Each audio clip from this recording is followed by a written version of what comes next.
सरपशहर की और राधा के नाम की गुहार उनकी उंगलियां धरधरा रही थी, लेकिन धुन राधा की ही थी। बहुत दूर गोलीक में रामा बैठी थी। परमधाम की ऊंची सीढ़ियों पर जैसे ही उस बांसुरी की आवाज वहां पहुंची, राधा की आंखों से आंसुओं की धारा बहने लगी। उन्होंने देखा कि कृष्ण अकेले हैं। प्रेम की यह अलौकिक मूरत जिसने पूरे जगत की मोह से आजाद किया, आज खुद मोह के जाल में फंसी हुई है। राधा ने कपाती नजरों से कृष्ण की तरफ हाथ बढ़ाया, लेकिन मैं उन्हें छू नहीं सकती थी। गोलोक की देवी परम ब्रह्मा की स्वरूपिणी राधा, जिसे सारा जगत पूजता है, आज कृष्ण के दर्द के लागे बेबस हो चुकी थी। प्रभु, अब बस करिए।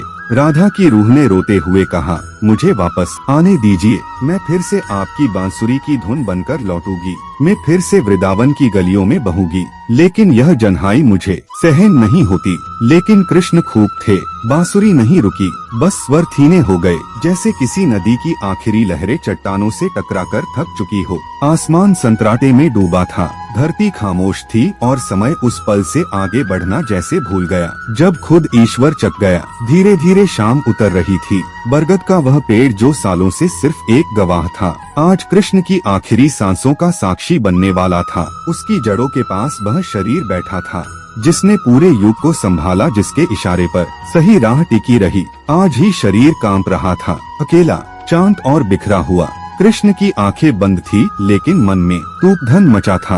एक जीवन जिसमें कभी आराम नहीं मिला। मैं पैदा हुआ तो माँ की गोद भी पूरी तरह नहीं हुई।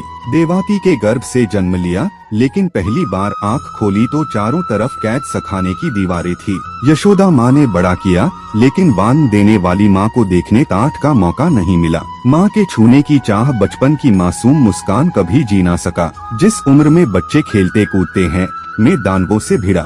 फिर आया मोहब्बत, राधा मेरा सबसे खूबसूरत, सबसे पाक सा अनुभव। लेकिन क्या मिलाना नाम के साथ जुड़ सकी ना जीवन भर साथ निभा साही। मैंने चाहत की, लेकिन पूरी ना कर सका। हर जन्म में उससे अलग होना तय था। क्या यही चाहत थी मैं न राधा की पीछे छोड़ आया, वृंदावन को पीछे छोड़ आया और पौले रह गया मेरा दिल, मेरा बचपन। बचपन से ही वनों पर दुनिया लड़ाई, न्याय सही राह का बोझ था।